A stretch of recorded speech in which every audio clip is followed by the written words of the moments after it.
America, Israel और Iran के बीच चल रहे युद्ध का आज 31वां दिन है।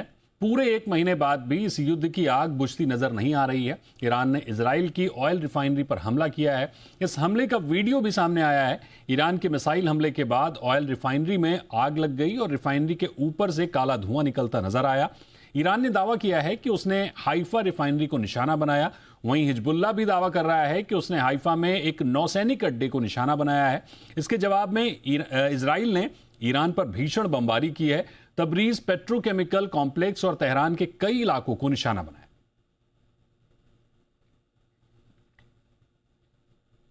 मिडिल ईस्ट में जारी ईरान अमेरिका तनाव का असर अब भारत तक महसूस किया जा रहा है। इस बीच एक राहत भरी खबर सामने आई है। ईरान ने भारत समेत कुछ देशों के जहाजों को स्ट्रेट ऑफ हॉर्मुज से सुरक्षित गुजरने की इजाजत दी है और अब भारतीय टैंकर धीरे धीरे इस अहम रास्ते को पार कर रहे हैं।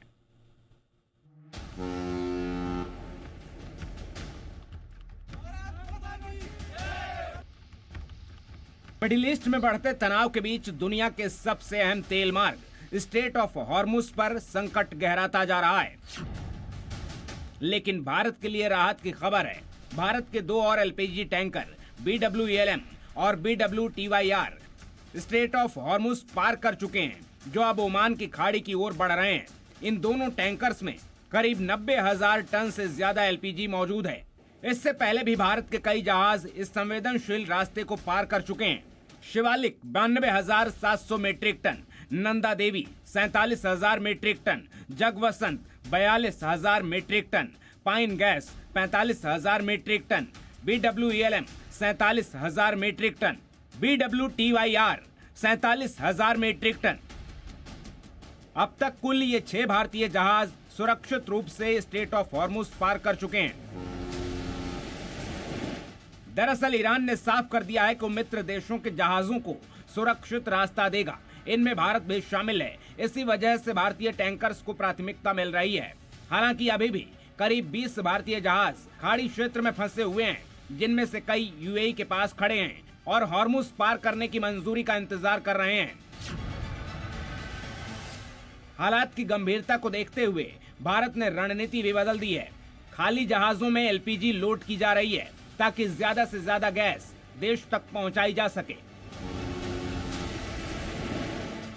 इधर भारत में एलपीजी की कमी की अफवाहों ने लोगों की चिंता बढ़ा दी है। कई शहरों में गैस एजेंसियों के बाहर लंबी कतारें देखी जा रही हैं।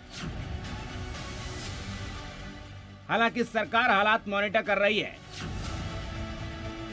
कुल मिलाकर मिडिल ईस्ट में तनाव के बीच भारत के लिए राहत की खबर यह है कि उसके जहाज धीरे धीरे सुरक्षित निकल रहे हैं। लेकिन जब तक हालात पूरी तरह सामान्य नहीं होते, तब तक सप्लाई को लेकर सतर्क रहना जरूरी है।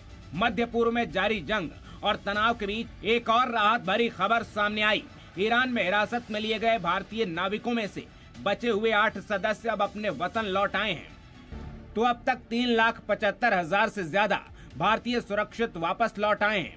अकेले ईरान से 1,000 से ज्यादा भारतीयों की वापसी हुई है। इनमें से 700 से ज्यादा मेडिकल स्टूडेंट हैं।